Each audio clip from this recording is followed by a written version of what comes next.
বাবা, ছেলেদের জন্য কিচ্ছু খেতে পাই না। আজকে একা একা বেরিয়েছি, কেউ সঙ্গে নেই। আজকে দোকানে যাই, 5টা চিপস কিনি, চিপস খাবো।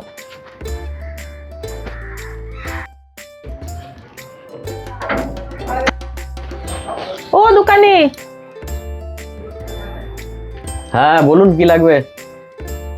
আমাকে ওই চিপস দাও তো। 5টা নেবো? না না, 5টা দিতে হবে না, আমাকে 4টে দাও। দি 4টে চিপস। এইখানে দুটো আছে, এই যে 4টে চিপস। আর কি লাগবে? আর কিছু লাগবে না, আরাম করে খাবো। বলছি এটা ক টাকা?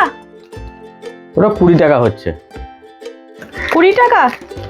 এই যে 20 টাকা।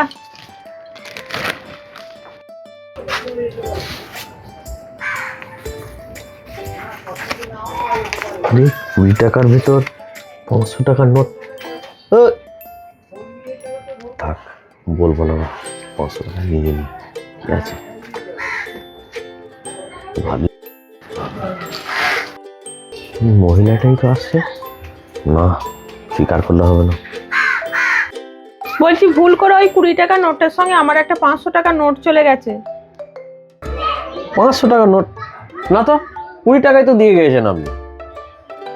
একটু নোটটা দেখো না, তাহলেই তো বুঝতে পারবে আমার একটা 500 টাকা নোট গেছে। আরে আমি পয়সা নিজে হাতে করে ক্যাশে ভরেছি, 20 টাকাই ছিল, 500 টাকার নোট ছিল না। একটু দেখো না, দেখতে কি ক্ষতি আছে? আপনি যখন বলছেন একবার দেখছি আমি।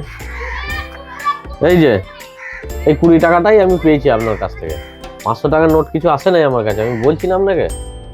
পয়সাটা কি রাস্তায় পড়ে গেল নাকি? তাহলে বাড়িতে আবার বাজার করতে দিয়েছে, 500 টাকার নোট, বাজার না নিয়ে গেলে আবার বাড়িতে বকবে। আমার এখানে বাড়িও নয়, আবার হাতে ভাড়াও নেই, তাহলে কি করে যাব? হেঁটে হেঁটেই যাই। দূর। ভাড়া নাই বলছে, বেচারা হেঁটে হেঁটে যাবে। ভাড়াটা দিয়ে দিই, 500 টাকাটা আমি দেখি, 500 টাকা তো আমার ফায়দা থাকবে। এই যে শুনুন, একটু শুনুন। হ্যাঁ বলুন। আপনার কাছে আর একটাও পয়সা নাই? না না, আমার কাছে আর একটাও টাকা নেই, আর আমার বাড়িও অনেক দূরে, আর ওই 500 টাকায় ছিল, হয়তো কোথাও পড়ে গেছে। কি আর করবো, আমাকে এবার হেঁটে হেঁটেই যেতে হবে। হেঁটে যেতে হবে? বেশ ঠিক আছে, একটা কাজ করুন, এই 20 টাকাটা নিন, এটা ভাড়া দিয়ে আপনি চলে যাবেন। কি আর করা যাবে, নিন। অসংখ্য ধন্যবাদ তোমাকে। আর এই টাকাটা নিয়ে আমার টোটো ভাড়া দিয়ে আমার বাড়ি চলে যাওয়া হবে। যা, পেয়েছি। এবার 500 টাকাটা আমি দেখি।